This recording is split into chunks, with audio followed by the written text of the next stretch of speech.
Halo semua, bagaimana kabar kalian? Langsung saja kita lanjutkan video alur cerita manhwa yang berjudul Tales Demon and God.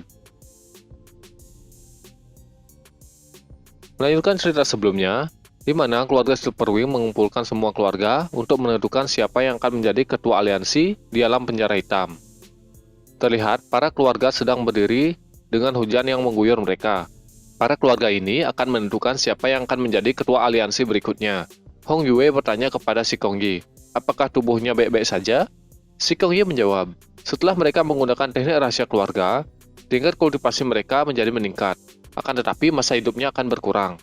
Dia akan membantu Hong Yue mendapatkan posisi ketua aliansi, serta akan membantu mengendalikan para orang tua ini dengan memaksa mengkonsumsi pil inti habis. Dengan begitu, si Kongyi bisa melindungi masa depan keluarga Silverwing selama 100.000 tahun lagi. Setelah itu, dia akan menyerahkannya ke Hong Yue. Hong Yue pun bersedih dan menangis. Si Kongyi menyuruh agar Hong Yue tidak cengeng. Sepanjang hidup si Kongyi, dia telah berhasil mencapai semua ambisinya. Semua orang yang mati di tangan si Kongyi sudah tidak terhitung jumlahnya. Meskipun dia jatuh ke dalam neraka, setelah mati, dia akan menjadi seorang yang dapat membunuh para roh dan para dewa. Semua orang saling berbicara di arena. Patriark keluarga api suci menanyakan, apa tujuan si Kongyi memanggil mereka? Mereka semua ingin mengetahui alasannya. Apa mungkin si Kongyi ingin melawan mereka semua? Si Kongyi berkata kepada Li Xiu dan Moya, hanya mereka bertiga yang berada di peringkat legenda di alam penjara hitam. Mereka berdua selalu menentang si Kongyi. Kali ini si Kongyi akan terus terang. Selama bertahun-tahun, lingkungan hidup di dalam alam penjara hitam telah memburuk. Ke-13 keluarga ada di sini. Mereka harus memilih ketua aliansi baru dan memindahkan semua orang keluar dari alam penjara hitam. Si Kongyi mengetahui cara mereka keluar. Kapan saja dia mau keluar, dia bisa melakukannya. Si Kongyi mengatakan hanya dia yang mengetahui caranya. Dia mengatakan kalau tidak ada salahnya dia memberitahu mereka semua. Mereka semua harus mencari susunan teleportasi, lalu menggunakan batu cahaya untuk mengaktifkannya. Patriark Li Xiao mengatakan kalau memang benar, maka mereka akan memilih si Kongyi sebagai ketua aliansi. Dalam hatinya berkata, kalau mereka bisa keluar dari alam penjara hitam, dia tidak peduli siapapun yang menjadi ketua aliansi. Si Kongyi tertawa, kemudian memberikan syarat, kalau mereka harus mengkonsumsi pil inti habis. Moya mengatakan, kalau si Kongyi bahkan tidak bisa membuktikan keberadaan susunan teleportasi tersebut, dan ingin mereka semua memakan pil tersebut. Si Kongyi terlalu naif. Si Kongyi mengancam, mau memakan pil tersebut atau mati. Tidak ada pilihan ketiga. Para anggota keluarga lain menahan hempasan angin dari sayap si Kongyi. Dia terbang ke atas. Orang-orang merasakan kalau kultivasi si Kongyi telah meningkat pesat. Si Kongyi mulai menyerang kedua patriark. Kedua patriark itu pun bekerja sama untuk melawannya. Mereka bertiga pun mulai bertarung. Benturan kekuatan pun terjadi. Para anggota keluarga lain berkata, sebelumnya, saat keluarga Silverwing dalam kondisi terpuruk, mereka memanfaatkan hal itu untuk melawan. Itu pun dengan tujuan untuk bertahan hidup. Si Kongyi benar-benar melawan semua keluarga lain. Kalau patriark keluarga api suci dan serigala abu sampai kalah, maka tak akan ada lagi yang bisa menghentikan si Kongyi. Pertarungan antar tiga ahli peringkat legenda itu akan menentukan nasib alam penjara hitam. Semua orang fokus memperhatikan pertarungan tersebut. Terlihat, Hong Yue khawatir dengan ayahnya. Keributan itu terus berlangsung, hingga beberapa jam. Nili juga berada di area penonton, dan menonton pertarungan tersebut.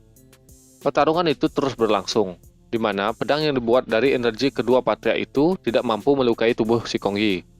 Si Kongyi sudah menggunakan teknik rahasia untuk membangkitkan garis keturunan keluarga Silverwing, yang membuat kedua patriark itu tidak bisa mengalahkan si Kongyi. Si Kongyi memberikan serangan kepada kedua patriark tersebut.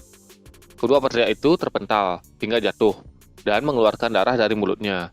Si Kongyi menanyakan kembali, apakah mereka mau memakan pil tersebut? Kedua patriark itu pun tidak ada yang menjawab. Si Kongyi berniat untuk membunuh mereka berdua. Tiba-tiba, terdengar seseorang memanggil dan memaki si Kongyi, karena dia sudah membunuh kedua orang tuanya. Orang itu akan membalas dendam kepada si Kongyi. Si Kongyi sedikit menoleh dan menjawab, kalau dia sudah membunuh banyak orang, dan banyak orang yang ingin membunuhnya. Tapi kenyataannya tidak ada yang bisa melakukannya. Si Kongyi menoleh ke atas, dan melihat siapa orang yang berteriak kepadanya. Dia terkejut. Orang itu adalah Duan Jian. Duan Jian turun dari langit, membawa pedang dengan diselimuti api. Sudah lama Duan Jian menunggu pembalasan dendamnya. Dia sangat bersemangat melawan si Kongyi. Si Kongyi mengatakan, kalau dulu Duan Jian bisa kabur karena dia lengah. Tapi, dia malah datang sendiri. Si Kongyi akan langsung membunuhnya dan membersihkan garis keturunan keluarga Silverwing.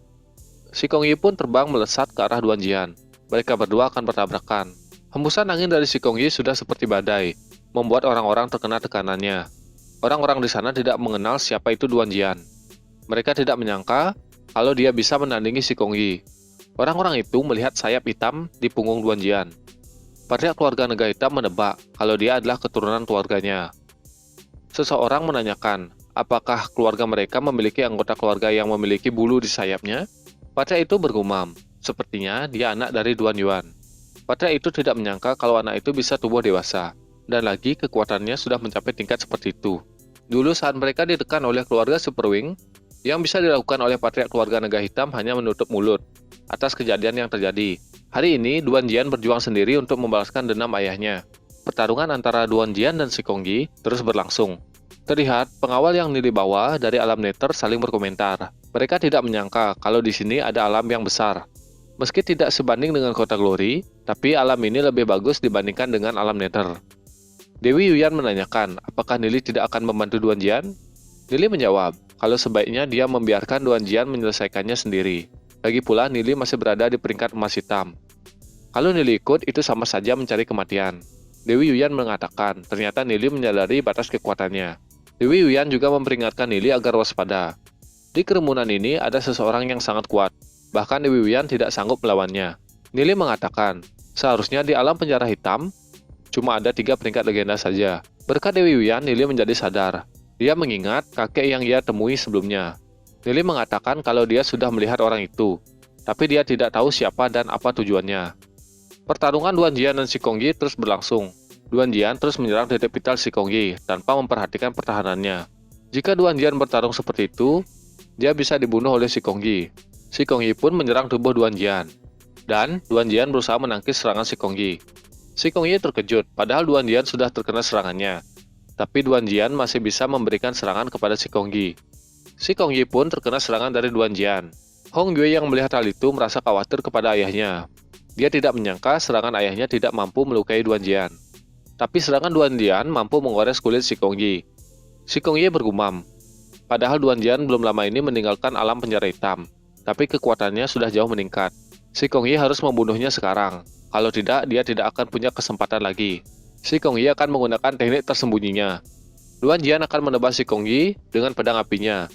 Melihat serangan Duan Jian, Nili mengatakan kalau itu adalah kekuatan hukum. Saat Nili berada di dekat Duan Jian bisa menggunakan energi 2 kali lipat dari biasanya. Duan Jian mengerahkan semua kekuatannya dalam serangan tersebut.